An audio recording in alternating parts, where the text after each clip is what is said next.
Welcome, everyone. Thank you for joining us today. My name is Danny Sendejas, and I'm a campaign specialist at Media Justice. And today we're going to talk about the criminalization of data center resistance.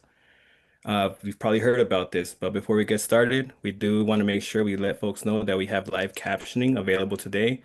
So for captioning, press show captions or more, the button to select the full transcript. So again, we're here today to talk about the criminalization of organizing against data center expansion. And so over the last month, Wired and the Intercept revealed federal and state documents labeling people critical of AI and data centers as, quote, domestic violent extremists and anti-technology extremists, end quote. Now, for anyone who has been in movement for a while, knows any history, or has just been paying attention to the news of how this administration deals with protesters, this isn't a surprising turn of events, but we do got to pay attention to it. So, of course, it's not new, right, for police agencies to be surveilling and criminalizing our movements, including in the civil rights movement, and more recently, for example, in 2017, when an FBI intelligence assessment asserted without evidence that there was a group of so-called, quote, Black identity extremists, unquote, that posed a threat of domestic terrorism. Media Justice and the ACLU sued the FBI after filing a Freedom of Information Act records request and launched our Protect Black Dissent campaign in response to the racist targeting and surveillance of Black activists. And so now fast forward to today, right, to June 2026, and the opposition of data centers in your neighborhood now makes you a, quote, anti-tech violent extremist, end quote. And so, in fact, Republicans have called for an FBI investigation into data center opposition, alleging, quote, foreign influence campaigns, unquote, saying that this is what's responsible for data center opposition. And, they, of course, they base this allegation on facts and evidence, which is just kidding, of course. We know that they create these things, and that they have been basing this theory on reports written by a pro-fossil fuel organization and a pro-Bitcoin think tank. So organizations that are not happy about anti-data center organizing, organizations that have major financial interest in this expansion happening, are mad at us. And Media Justice is one of the organizations listed in the reports in terms of being part of this resistance and the data center opposition playbook. So that means we're doing a great job. And I know homies out here too who are joining us today have also been named. And so shout outs to us. And it means we need to stay informed as we continue to organize and come across the same old tactics like surveillance of those who are protesting. And today's conversation is going to be a really great space for us to learn from folks who have been revealing what's happening and also learn from other organizers about how to protect our communities.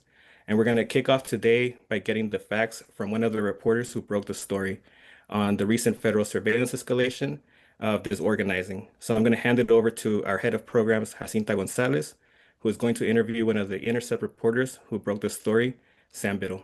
Pass it to you, Jacinta. Thank you so much, Danny, and thank you everyone for being here, and particularly thank you, Sam, for making the time today to talk with us. My pleasure. Been a big fan of your reporting for a while, and wanted to just get us started with the beginning, right? So how did this story get started, and what put you and Matt Sledge onto it? Like, what kind of made you look into this? So we were broadly interested in what the national law enforcement apparatus at every level, state, federal, and local, how they were interpreting the Trump administration's urging to go after left-leaning groups or leftist groups, particularly memorialized through NSPM 7, which was a national security memorandum that directed the government essentially to target Antifa and other leftist organizations. So this started through an effort to learn about that via fusion centers, and I can get into more about what fusion centers are and what role they play here. But we got into this through that and found in the course of obtaining records that there was a focus on this kind of data center and AI opposition and online discourse. And it's interesting because I don't think that opposition to data centers or skepticism or even opposition or anger towards AI is at all a left issue. I think that there is that sentiment broadly across the country, around the world, across the ideological spectrum. It's not a Democrat position or a Republican position. It's something I think a lot of Americans are feeling right now. It's something they're very angry about and that they get fired up about online. And so this is sort of where these documents became relevant because they showed the extent to which the government is monitoring that online rhetoric. Yeah, I completely agree. I think it shows a lot that this is where they're concerned because it isn't a left or right issue. There's a lot of people who are defending their communities and their homes. You know, for this reporting, you had to go through thousands and thousands of pages of documents. A lot of the terms that the government is using are terms like anti-tech violent extremist, domestic violent extremist. You know, what picture do they draw, right? Or like what story are they trying to tell around who's organizing around this? And what does that tell us about where federal, state law enforcement agencies are paying attention? Like what are they focusing on? And what sense do you make of that? Like what does that mean for us in terms of how we make sense of this political moment? Sure. So, I mean, I think first of all, it's important to be skeptical of a term like domestic violent extremist or anti-tech violent extremist. These don't really have much of a concrete definition. I think they tend to be identifications or categorizations that the government will apply sort of post hoc to a group or a person that they have targeted to sort of much like terrorist, right? Like it's sort of it's a label that can be applied to justify your investigation of someone or your targeting of someone or your surveillance of someone. Our article was about a fusion center report, and I guess I can get into what fusion centers are. So after September 11th, there was a big push across the United States to establish these fusion centers, which are they serve as offices that are like a nexus between local, state, and federal law enforcement. So there's at least one fusion center in every state in the U.S. And they are kind of a clearinghouse for intelligence collection, surveillance products, intelligence analysis, where the NYPD can trade notes with the FBI and DHS, and Massachusetts state troopers can learn what's going on in Michigan, et cetera. And a huge amount of paperwork is basically shifted around when one of these fusion centers gets onto something. They distribute it pretty widely. And this was started as a counter-terror measure, right? But I think because terrorism is extremely rare, there's very, very little of it. These fusion centers in the past 20 or so years have expanded to look at basically anything and everything that cops are interested in broadly. And that has now come to include people posting spicy stuff about data centers. The report that we reported was a fusion center report that focused on a handful of different posts expressing anger towards data centers. The fusion center interpreted these posts as being, basically credible threats to destroy or indications of credible plots to attack physical data center infrastructure. I think that if you look at, and we included the actual documents, you can go through and read it yourself.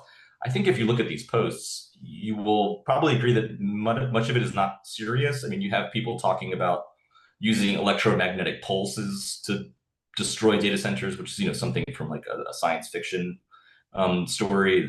No American has the means to set off an EMP. You have people saying things like, people posting memes about how they feel like they have a moral obligation to burn down data centers, or saying they wish they would burn down. I think that, the First Amendment covers hyperbolic speech, and I think that people say hyperbolic or exaggerate for effect when they are making legitimate First Amendment protected political speech. And this report showed that they are honing in on that speech and categorizing it under these rubrics that you mentioned of domestic violent extremism or anti-tech violent extremism, et cetera. Yeah, I mean, fusion centers have been such a crucial point of criminalization and coordination behind like different law enforcement agencies. You know, Absolutely. and a lot of your work, right? Like you've covered a lot around surveillance. You have a lot of pieces for the Intercept that talk about, chilling dissent, right? Just this year. We know that this is just one component of a bigger push that this administration is making to try to silence folks, try to control organizing. Um, with this connection between like fusion centers, drones, the federal agencies, but then the way that they're communicating with local police, right, which is also a component of how this information is going. Can you help us just sort of understand like the different layers of surveillance that are involved in this? I think sometimes it's helpful. To me, it's really helpful to be able to actually understand the machinery so that it doesn't Absolutely, yeah. ominous like thing that we're just afraid of, but we can actually understand the bits and pieces of it to understand where the interventions they're making, but also where there are interventions that we can make. Sure. Yeah. I mean, I think the most important thing is understanding that law enforcement agencies at every level are conducting social media surveillance continuously, 24/7, and that if you post something, even if you understand it to be a joke, there is there's always a chance that, it will come across the cop's desk. There are tools like data miner that contract with police agencies across the country at every level that allow these agencies to scan, everything that's tweeted every single day, or things on Instagram, things in, website comment sections. So, on the one hand, I think it's important for people to know that that's happening. On the other hand, you don't want that to, cause a chilling effect, right? People certainly self-censor when they believe that they are under police scrutiny. And if everyone's under police scrutiny, you don't want to get a position where people are afraid to use their constitutional rights to say they hate data centers or whatever. But social media surveillance is just ubiquitous now. I think that something like the use of drone technology, aerial surveillance, it's still relatively expensive compared to social media surveillance, which is dirt cheap. Um, uh, but going back to the fusion center component, you mentioned all these different layers, and I think that things like fusion centers serve to facilitate the transfer of information across those layers, regardless of how credible or serious it is. There's every incentive for a fusion center to spread paperwork or analysis very, very widely. Just, it's sort of a machine that operates to justify its own operation, right? Like, fusion centers have a really terrible track record in terms of actually stopping or preventing terror or major, they're very effective at doing anything, but what they are very effective at is circulating information. So I think it's also a safe assumption that intelligence or analysis that's conducted at one level will very quickly flow either up or down from state to local or federal, or the other direction from local to federal. Something that happens comes across the radar of a small town or small city police department could wind up being looked at by the FBI or Department of Homeland Security. It's pretty trivial. I think that aside from social media surveillance, certainly there are, in terms of physical protests, showing up to protest at a data center, for example. It has never been easier for police agencies at any level to conduct physical surveillance too. I think there are a lot of good resources out there that maybe we can link some of them in the Zoom here about what people can do to secure their devices if they are at a protest. I think that's a very important thing to make sure, again, that your constitutional rights to protest anything, including a data center, are guarded. One other thing that I think is maybe is already happening, but I think is something that will become only more common is police reporting from inside the chat groups that are being used to organize events. I mean, you've seen this already with signal groups that are used to coordinate like ICE monitoring, right? Um, Signal is a fantastic tool, and it is excellent at what it does. But the more people use it to do activism or organizing or journalism or anything, the more interest there's going to be from police to get in there and see what people are talking about. And once they're in, there's nothing stopping them from doing that. It's not illegal. Infiltration is, of course, a very old tactic, but now it's trivial to do. So I think that's something that's going to become a priority for law enforcement as well. Yeah, I think there's so many examples of they'll have a lot of technology at their disposal and it'll still be they're trying to get into your chat or get into your meeting is still one of the tried and tested way, the true and tested ways that they have in terms of being able to infiltrate movements. And I'm just gonna add in one last question here, Sam, because you've shared so much, and I think a lot of the conversations we've had in the past around, for example, fusion centers come from the immigrant rights sector, right? And understanding Absolutely, yeah. fusion centers are used to plan raids and also silent immigrant rights activists. We know that they've had a huge role when, folks were protesting against police violence and, folks were targeted for that type of work. Um, when you're thinking about what interests they're protecting now, right? What they're obviously trying to chill dissent in general, but what interests or sort of what alliances are forming in this moment that is sort of requiring them to step up this type of retaliation? What do you sort of make of that situation? Well, I can only speculate, right? I don't have any insights right now about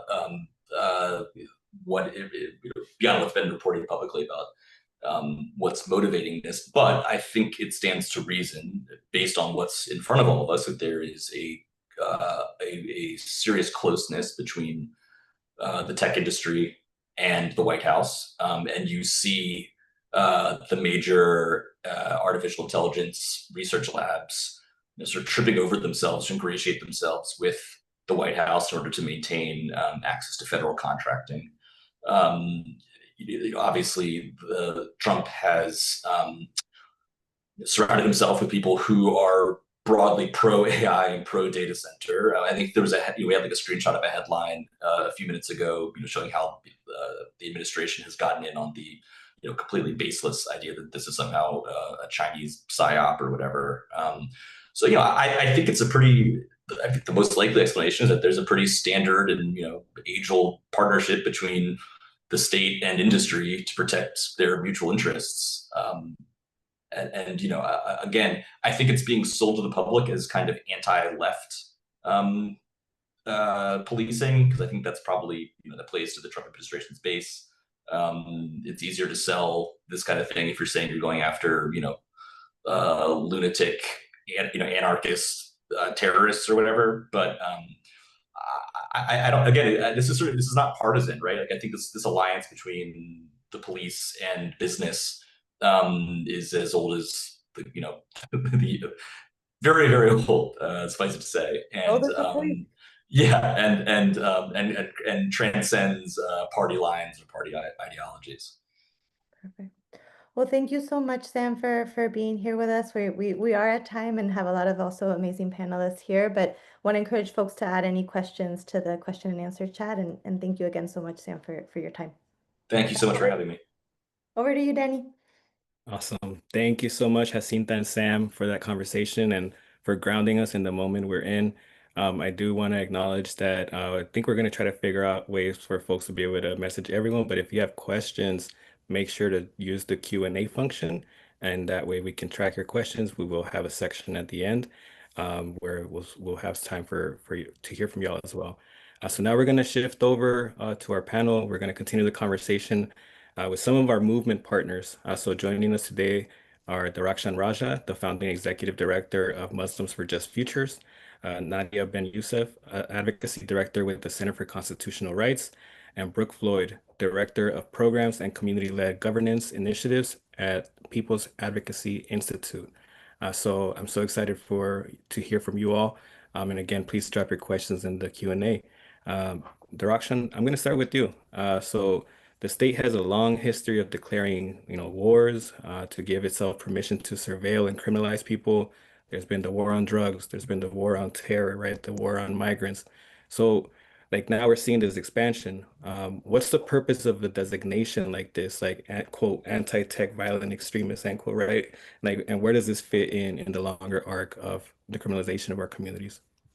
Yeah, no, I so appreciate you all for holding this important space. I have to say that I'm carrying with me the devastating sentences that came down yesterday in the Prairieland case, 450 years combined for folks who literally did nothing. Um, and the sad thing is next week, the remaining seven will be sentenced who actually took plea deals. So we're looking at almost half of a millennium worth of years of sentencing that's been given. And I really want to start with that because the reason I reached out to Danny about this was I was concerned that as we're seeing the success of the ENA data center fights, that this particular counterterrorism apparatus, this designation piece, which essentially allows the government to activate a sense of tools from mass surveillance to prosecutions to any level of militarized violence against our movements in our communities, that we need to actually do better in our movements to prepare ourselves. Now, obviously, as an organization of building power in Muslim communities, for us, it's not just our organizing that's been criminalized, it's actually people have attributed our identity, our religiosity, our faith as an act of somehow being a threat to the country. So we have this double entendre of not just only our religious identity, which has been racialized, but also when we engage in political work, the type of work that Muslims for Just Futures engages in. So going back to your question of where does this actually land? I think from the inception of the American colonial project, movements have always been targeted that have been critical of the white Christian nationalist project. State violence has been here, movements have been targeted. This is not new in that way. What, however, is new is that the advent of military tech and the surveillance technologies and the capacity of violence has really quadrupled over years. So in the last 25 years alone, unfortunately, this year we're going to hit the 25th anniversary of when George Bush called for the war on terror. In the last 25 years, we have seen at least $8 trillion wasted on the global war on terror. We've seen millions of people killed. We have seen 38 million refugees developed and created. Right now, as of right now, the military budget that the Trump administration is asking and calling for is at the height of 1.5 to almost $2 trillion. The global capital markets for where the data centers are expanding has a market cap of the military of $2.4 trillion, which means that given any point, the military surveillance and policing apparatus that is to target our communities and our movements at as a minimum $4 trillion a year. So when we're looking at this moment of why are they trying to build and use the force of the state's wrath against our movements, it's because there's substantial economic benefit for the billionaire class. They want to use this to consolidate a level of wealth that has never actually existed in this way in human history off the backs of our people. So when we're like, where does this last, right? At MJF, there are tons of resources and tool, and Danny and Media Justice Center, they will definitely share them with you all, and I invite you to read these. But I don't want us to forget the bigger arc here. They are targeting us by using this framework of terrorism and designations and trying to say we're extremists because they want to deploy the full wrath of the military and the surveillance apparatus against us. They want to criminalize our people. You cannot tell me that folks who went out there to do a noise demonstration at one of the worst immigration detention facilities in the country are the real terrorists and extremists. Right now, what we are dealing with is the problem of state terror. That is what is harming all of our communities. It is the corporate capture. It is the capital capture that they have. And our goal right now is to say this apparatus is not legitimate. It's to actually become more disciplined in our movements. It's to say that they're using the same tools of the counterterrorism apparatus and criminalization against all of us, and that we're going to build clear alignment that the real problem here is state terror. We love our communities. We care for our communities. We're going to protect our hometowns. We're going to protect our water and this land, and we're going to build the actual futures that are going to make sure that we're going to live with power and dignity. Awesome. Thank you so much. Thank you. And I'm seeing a lot of appreciation and love in the reactions right now from folks who are hearing you. I right now, as you were talking, it also reminded me, I know a lot of organizers who are fighting data center expansion have noticed how suddenly a lot of the local officials or people who are defending this expansion are using uh, national security as another reason to hide what's happening in these data center deals, right? So just wanted to throw that note out there too. So Nadia, I'm gonna shift over to you. CCR has watched how these same tools like anti-terrorism statutes, right, RICO charges, and other designations get tested on one community and then get turned to the next, right? So like what's the through line? What should data center organizers be ready for now? And like what should be like how are now that they're becoming focus of the state, right? So like what should we be focused on, ready for? Thank you, Danny. It's such an excellent question and orientation for our movements, and it really builds on what Darshan was saying, because we really need to turn towards each other for wisdom and solidarity. In part because this, as Darshan started, I mean, it's an escalation. There's no question that this is an escalation of tactics, but it's not a rupture, meaning that we have so much that we can learn from each other. This has been done before. There have been experiments in our communities.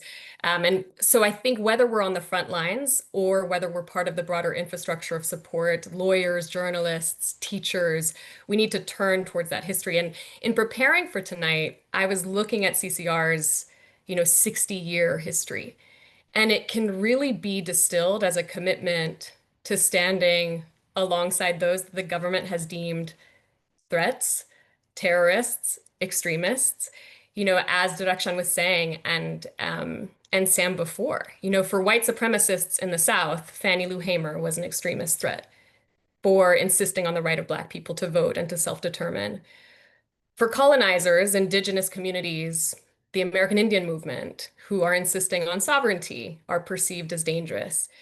Any truth that disturbs this unjust balance of power, anyone fighting against the racist, intolerable status quo, Palestinians, the Puerto Rican independence movement, the movement for Black lives, Muslim communities, and then the broad groups that are articulated most recently in Trump's executive orders and counterterrorism policy. So those who hold anti-American views, anti-Christian, anti-capitalist, migrants, left-wing extremists, gender identity extremists. So it's all our people.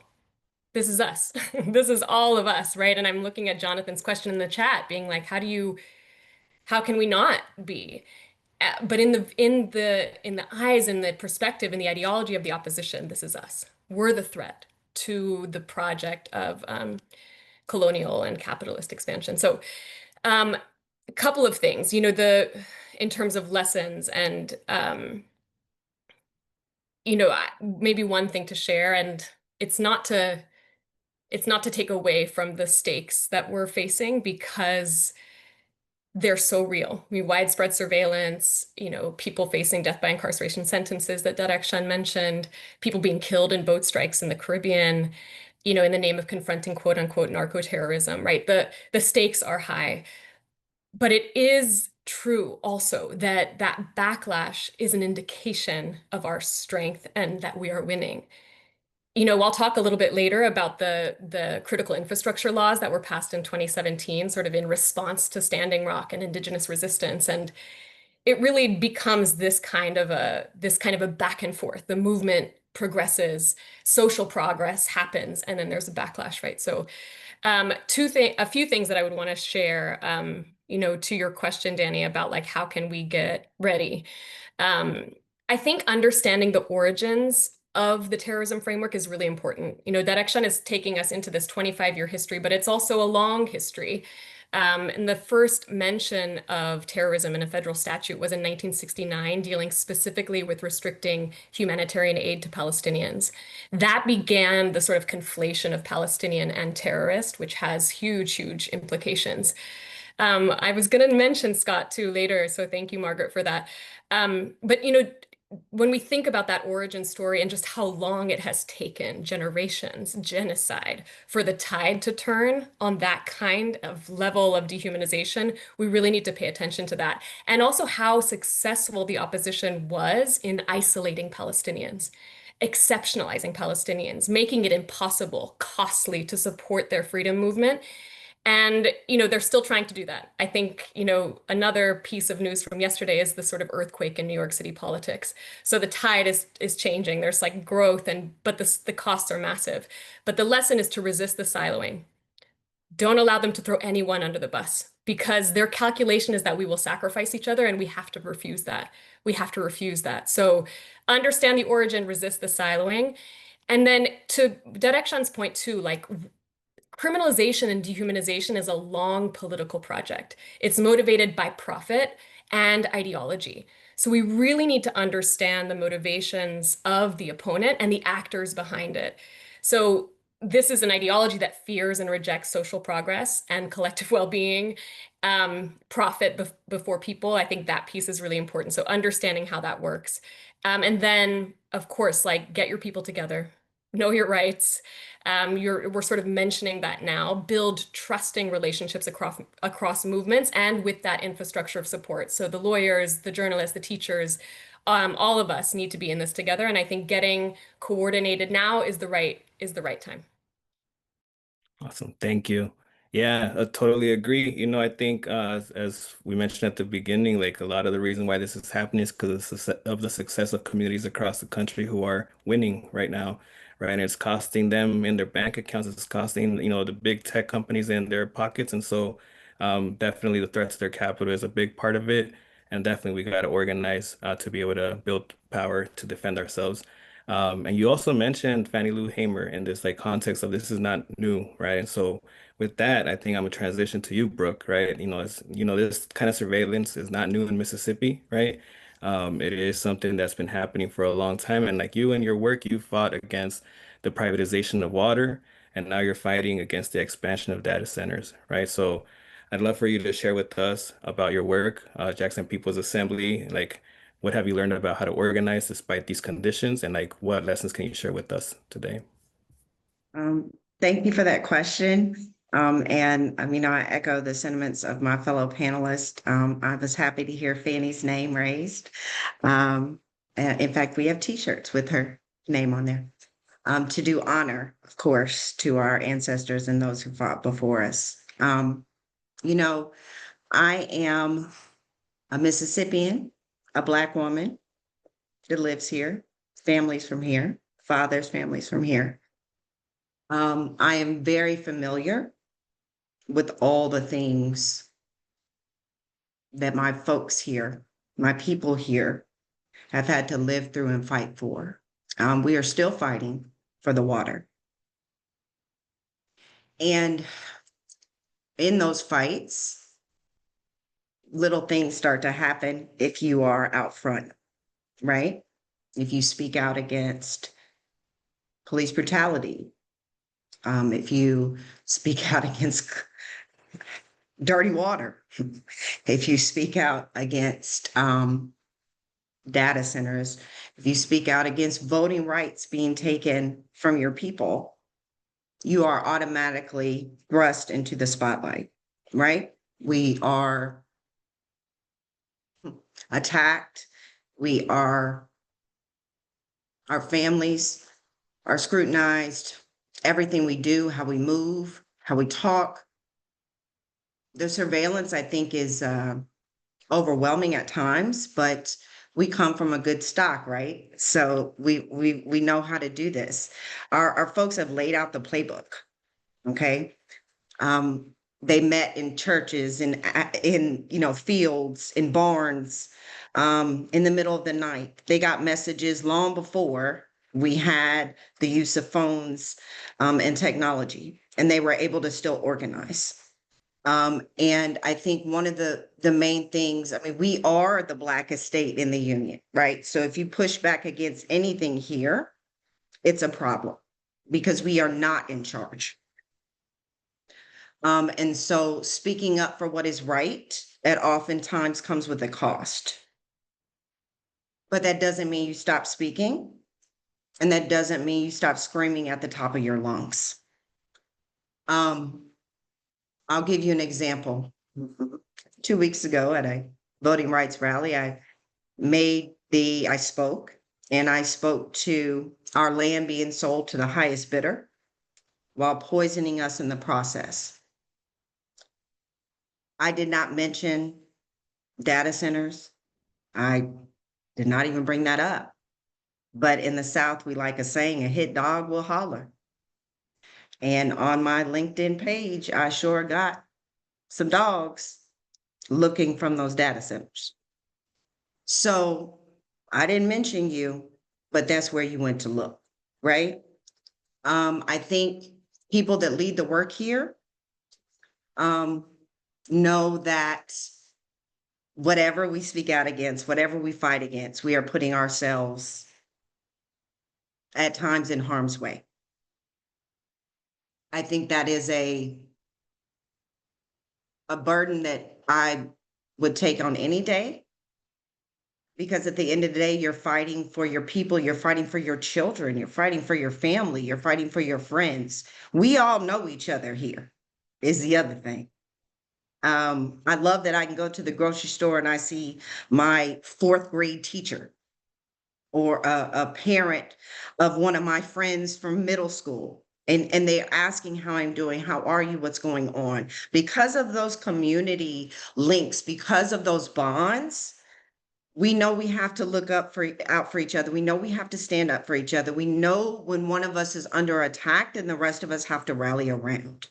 I think, you talked about the silos and sectioning us off. That happens here all the time because we don't have the money and the inflow of things.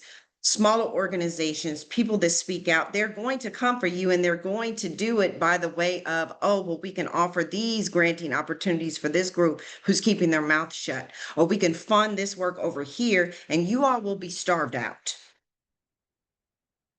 And so not only does it cost, are you risking the cost for your harm for your person, for the surveillance and the overwhelming surveillance, but then they're also coming to try to shut you down and put you out of business. And you know what? We've been doing it for free for how many years? We can do it for free for some more. So we're going to be all right. I do want to speak to that. Mississippi is a test ground, right? They try it out here first. We are still here. We are still standing. We are still strong and we are still fighting. That's right. That's right. And we are in solidarity with y'all for sure and taking lead from y'all also of how to resist and build power, right, in ways that have been, like you said, have been being done for a long time, right? So now, Direction, I'm going to take it back to you. That's cool. We have about 8 more minutes in this section before the Q&A. And so how do you like basically coming back right to like our local organizing, right? And for you, you also organize in a region that is like where I'm at actually also it's the world's largest concentration of data center concentration, right, in the world. Um, and it's also a site of a lot of surveillance infrastructure, like the Regional Intelligence Center. So what is the convergence of this post 9/11 surveillance infrastructure and the data center build out actually look like on the ground in our communities? Yeah, I mean, I think, Danny, obviously locally in the DMV, it looks very different because even before data centers were there, the footprint of the military apparatus is so deep. The entire economy of Virginia, of DC, and Maryland is often tied to being part of this. So Virginia, for example, offers a lot of tax breaks to a lot of these data center companies. When our comrades in like Queens were successful in pushing Amazon headquarters out, Virginia was like, come over here, right? So even before we saw the expansion of data centers, if you just look at the locality and what we have seen in the DMV in the past, many, many years, because of the concentration of the surveillance apparatus, because of the policing apparatus. And I would say we don't even have a policing apparatus. We have a federal intelligence militarized apparatus. That's what it is. They're all collaborating with each other. You have fusion centers, you have JTTFs, you have also the private sector, you have even academic institutions that are part and parcel of the national security apparatus. And so how it's showing up on the ground is that it's actually making our economies reliant on the war, surveillance, and national security apparatus. And that's very dangerous because that's not what works for our community. So even if we look at it, a lot of people who are near data centers are saying not only is their water getting hurt, but their home price values are actually reducing as well because of the fact there's noise, there's a lot of environmental waste. What is that impact? And that's impacting for many people, home ownership is how they've been able to get class mobility. The jobs are totally being connected, and you're getting transplants coming in from other parts of the country, even other parts of states who have no accountability to local ecosystems, local communities actually being displacing the local ecosystem. So at this point, we're talking about deep ecosystem and community disruption that is happening. And so when we tie the economic growth of a state, and when people at the state level, like we're so proud in Virginia, for example, Virginia State is very proud to say we have the largest concentration of data centers in the entire world, but it's coming at the cost of the actual people, working class people who live in Virginia. Where are they being pushed out to? Where are they going? So part of this that I was thinking about, coming here about like what are some ways in organizing that we can move? I think one thing that as organizing for long-term power building, we really need to think about is how do we get community ownership and community stewardship back to the communities? Because right now the corporations have come in, the state has incentivized the corporate sector, but we need to bring that back to the actual stewardship of the local community. So land, capital, jobs, everything. So it's a circular economy, not an extractive economy, because we've also seen in history when these plants come in, these corporations come in, after a while, and here's the thing, the AI boom, the AI bust is going to come, okay? This is not a sustainable industry whatsoever. When that bust comes, it's like, what is the absolute harms that are going to be left in the wake of all of that? What are communities going to do whose water supplies have been destroyed for decades and decades? What's going to happen to the value of the land and people's homes and people's communities? This is the problem when you get corporate sector stepping in, being incentivized by the government. They have zero accountability to the futures, right? We got to think hundreds of years into the future. So I do think one part of our power building strategy in these campaigns is, yes, the data center fights is really important, but I invite folks to think about how do we also tie into the solidarity economy movement? How do we think about land trust? How do we think about let's actually pull our resources together? Let's make sure the circular economy stays in the community and not actually goes and spills out. Why are folks benefiting who have never been in that community ever and are making billions of dollars? That needs to be actually cut out. So I think we have a lot of work we can do. I also think one very clear way to think about at the state level is this tax preferential treatment that's happening. A lot of these data centers are coming to Virginia because of the preferential tax treatment. How about we give tax treatment preferential to land trusts and community ownership and say, you know what, you're not going to come in here with a free ride. So I think there's a lot of strategies that we could be doing. A big part of what MJF wants to do in our 25th anniversary work is like, how do we tie our communities out away from state-terror economies to actually new economies, solidarity economies, people-led economies? So the stewardship of resources comes back in the hands of the people who've been there, and it's accountable, not in the interest of the military and the corporate elites. Thank you so much. I think that's greatly said. And you already answered part of the question here. So it's like, how do we push back, right? How do we fight back with this context? And so now, if I can pass it to you, Nadia, and then we'll round off with Brooke with the same question. How do we push back? Yeah, great. I mean, I think, Brooke, your reminder that we have the People's Playbook is so apt for this. That we have ways that we have resisted. We need to learn that. So I think there's a number of ways. I mean, CCR is engaged in litigation, advocacy, storytelling, using all of those methods together. And I think that's part of our collective work, right? Is using a multi-pronged strategy. But initially, right, I wanted to talk about sort of attacking the laws, policies, and practices themselves, defending the movement by sort of pushing back against these laws and policies. So when I spoke to Stephen and MJ team about this initially, you were just hearing oil and gas and toxic industry, the critical infrastructure laws, like redefining critical infrastructure to make sure that oil and gas is part of that, that pipelines are a part of that critical infrastructure includes data centers, right? It's redefining that so that they can hyper-criminalize protest against those pieces. So we did this was happening again as a result of the Dakota Access Pipeline resistance in 2016, and you had state legislatures across the country passing these amendments to critical infrastructure laws. And so we were pushing back with frontline communities to challenge the constitutionality of those critical infrastructure laws, which are vague, elastic by design, right? Telecommunications and information technology, capturing all sorts of critical infrastructure, when really, when we think about critical infrastructure, we should be thinking what Brooke is saying about water, about food, about how, like, what is actually critical for human dignity. So there's ways that we can fight back. But I think part of the challenging the laws themselves is a great role for movement lawyers and others who are invested in thinking about that piece. I would, if folks are interested, the International Center for Nonprofit Law tracks a lot of these bills that are being passed and amended in terms of sort of challenging protest. Exposing the actors becomes really important. So doing that sort of deep work that Sam was doing, that investigative journalists are doing. Through FOIA, you're finding a lot of fascinating information that then can be used by local organizers, right, to understand the actors and motivations behind these initiatives. And then I would say for the CCR work, it's really every means necessary type of offensive strategies. So policy, research, campaigns, art, and culture. And on the research and art side, I think the memes and zines are part of these outrageous and terrifying Prairieland indictments. So think about what that means about the power of truth-telling, how dangerous knowledge is, and how much more we need to insist on that. So I think more of us need to tell the truth in every venue. Artists need to tell the truth.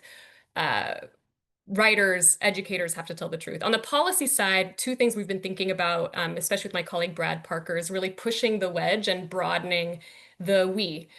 So I'm really interested in what this particular fight offers us. It's a unique opening because we do have this pretty bipartisan opposition. You had the Gallup poll that was in the Intercept article that 7 out of 10 Americans oppose data centers. That's not usually the numbers that we're working with in our movement, right? So what does that mean? And is there a possibility to crack the whole terrorism, national security apparatus through this piece?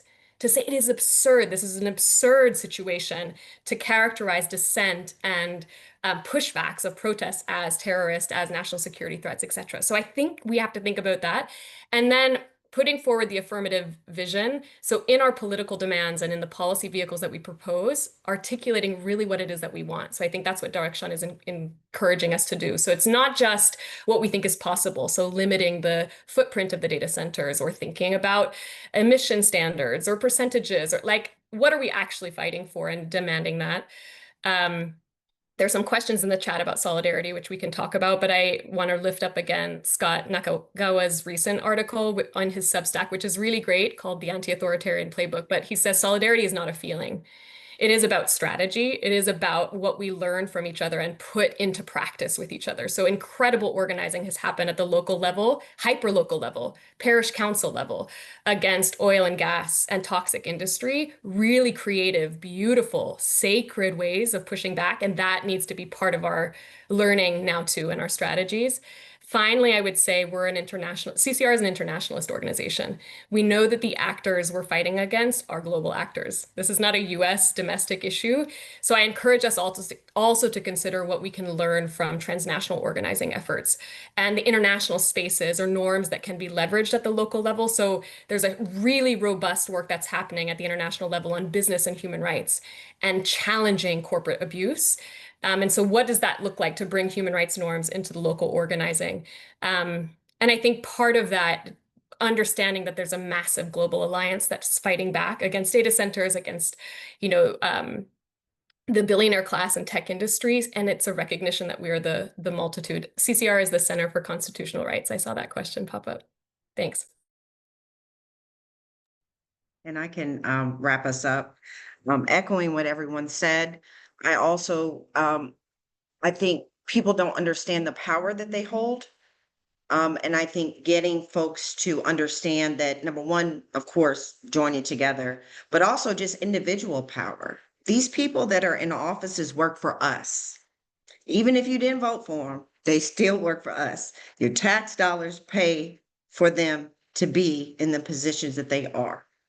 And so the fact that we have 7 out of 10 Americans that are pushing back, and you're still going forward with policies and things that are against what we want. So I think about one, the power of voting, of course. We're Mississippians and, those are in throughout our history, that has been one way, that and education.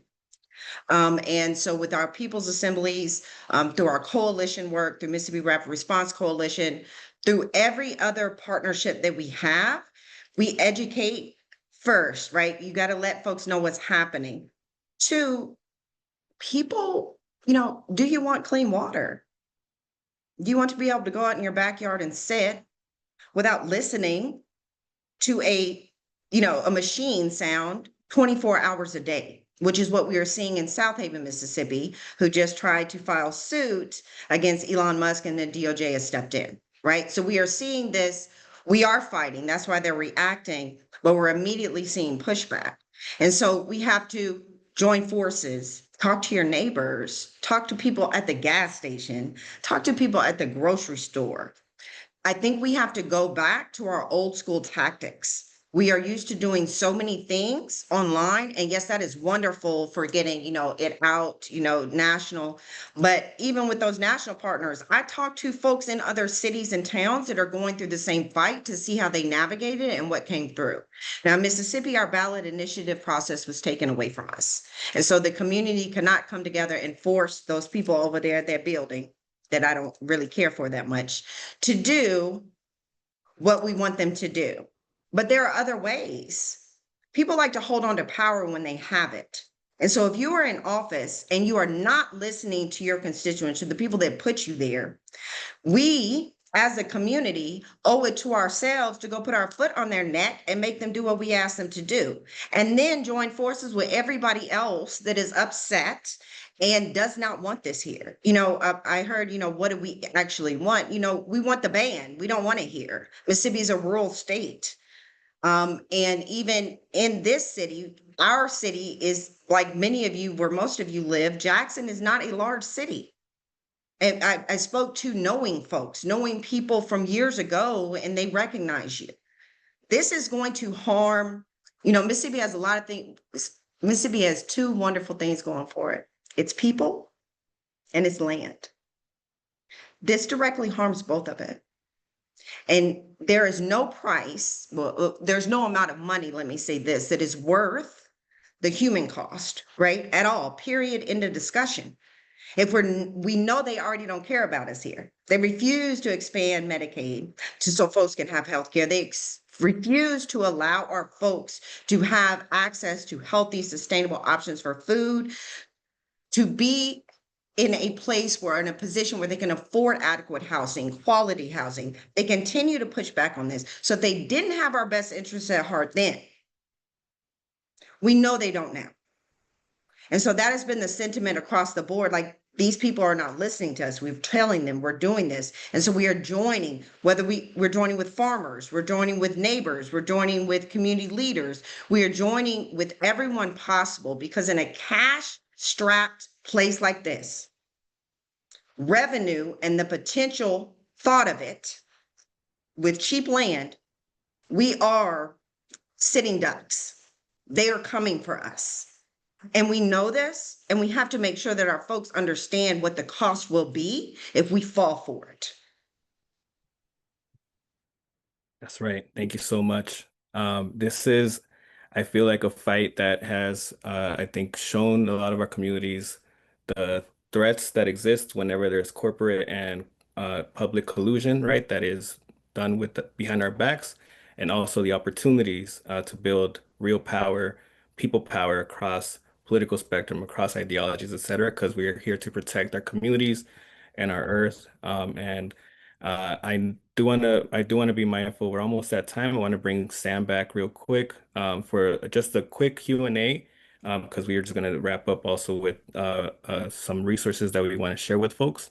But I want to just bring back just one question that is around this point about the opportunities. And I'm curious how folks think about this around the class solidarity opportunities that there are here, right?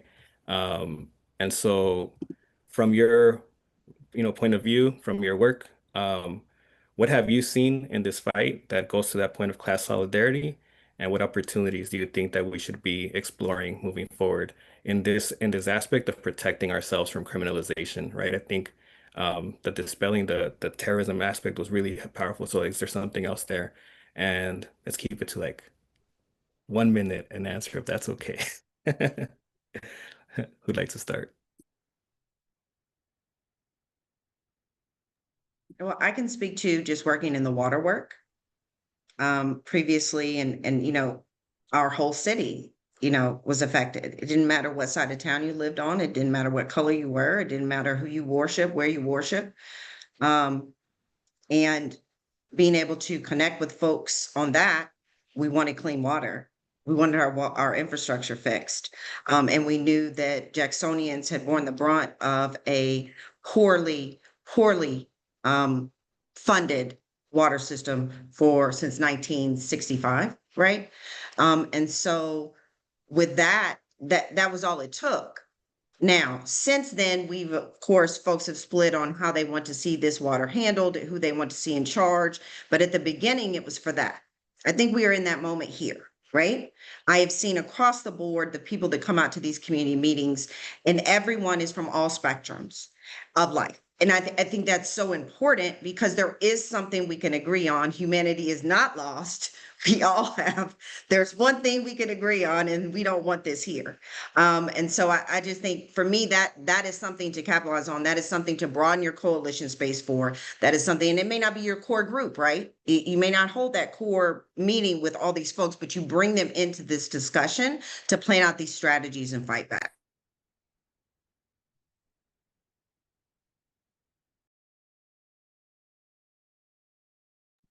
Sam, you want to jump in there? And so, I mean, I'm a reporter, so my job is to identify problems, not to fix them. But I'm not very good at the latter. But I leave that to the rest of you. I think are terrific in that department. But in the course of reporting this and other stories, I think it's worth bearing in mind, and I mentioned this before. This is not a left-right issue. As you mentioned that poll. This is a very broadly popular issue where there is sort of extremely rare consensus among Americans. And I think you start to draw a comparison between this and Gaza genocide. I think that when an issue starts to transcend party politics is when you start to see things like, oh, it's a Chinese brainwashing operation, which was, of course, deployed against pro-Palestinian organizing activism and protest, and continues to be. I think that that kind of desperation really just underscores how popular these positions are. And because they are so broadly popular, I mean, look, I think it's important to enshrine and protect unpopular positions too, if they're constitutionally protected. But this is one that people can agree on, and so I think it is a rare area in national civil liberties discourse where party identification or party identity rather is irrelevant. And people have a lot more in common because they live in the same town or the same city or the same state more than anything else. So, I think that is, it stood out to me, and I'll leave you to make of that what you will. Mm-hmm. Yep, I know of examples out there where people have more signatures for some ordinances to protect their communities than sitting electeds have votes in their last election. And that goes to show that impact. Direction you want to go, and then we'll finish off with Nadia. Oh my God, Danny, I hate this question. My brain's totally not in there right now. You're like solidarity. I'm like, I don't know, but they're coming with material support charges. So what does that look like? I will say, look, I think we have a huge moment right now, because of these data center fights, but also because Alex Preddy was murdered, Renee Nicole Good was murdered. Like for the first time, I'm seeing mass sort of like delegitimization of this apparatus, where people are like questioning the terrorism label, they're questioning the state's violence, like they're not buying it anymore, right? I think our task is going to be, how do we take these successful campaigns and movements that are emerging and building a movement of movements so that we can actually really dismantle and free our future. So I think about this right now, we're like working class solidarity, solidarity. When I go out there, our organization builds bases with working class people. They're like, hey, I need a job. I'm losing my home. I mean, we've lost so much of our base in the DMV region because of this infrastructure, right? People keep on getting displaced. So the question I always have is, if we can use the divest, contest, reinvest framework to say, let's divest out of this militarism apparatus that data centers are part of, we can unlock probably trillions of dollars to pour back into working class people to build the communities that we need. So I do think there's an opportunity here. There's an opportunity to make this a bread and butter and a kitchen table issue. But I think what we need to do is translate these messages across our movement so that it's not successful campaigns. I always say the mark of a good organizer is not did we win our campaign, but did we build a bigger bench of movements? Do we have more people with us to go and fight even bigger things? I think that's what I would love to see. Echo everything that's been said. That's it. That's it. And the momentum, the wind is at our backs now. I mean, it feels both things are true, right? Both things are true. Yesterday was a confluence of that there's extreme, extreme repression, unlike anything that we have seen. And at the same time, there's a huge political momentum for something entirely different. What does that world look like? How can we speak to people's material conditions? How can we as a society decide where are we going to invest our resources? What are we going to divest from? What do we concede to? And what do we actually demand? I mean, there's so much power, I think, in when you're looking at the political landscape and opportunity in this particular moment to build a huge base and then through it really demand sort of a full dismantling of this terrorism infrastructure that is designed to destroy our movements. It's designed to weaken our community bonds. It's designed to pit us against each other. And imagine then a future beyond that terrorism framework, and imagine where that is no longer a tool of the state. It is no longer in their possession. And so that sort of vision of work is possible, I think, right now. And we need to continue to articulate it, continue to believe in it, and make it real together. That's right. Thank you so much. Totally agree. Thank you to all of our speakers, Sam, Darakshan, Brooke, and Nadia, for helping us make sense of this moment. It's been a real privilege to be in this conversation with you all and to learn from each of you. And please, everyone who's joined us, please make sure to follow their work. So thank you so much. We're going to be following up with folks who attended with some resources as well. Media Justice will continue to pay attention to what's going on. We'll continue to push back and shape the narrative that our communities are fighting back against big tech's unchecked power. And like folks were mentioning, that we're fighting for self-determination and that we can self-govern and not have these big tech corporations get in the way. We also want to make sure, again, like I mentioned, some resources, it's about protecting yourself during protests and on a digital security level.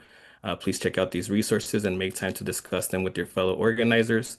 And in the coming months, we'll continue to support on-the-ground local site fights, and we'll be launching a series of exposing further how big tech is influencing the midterm elections and what we can do about it. So let's stay connected and powerful. And again, I know it's tough times, but I do want to recognize all of us and every single one of you who's leading fights in the communities against data center expansion, because we are showing that we're winning. So thank you all so much for joining us, and we'll be in touch. Have a good one, everyone.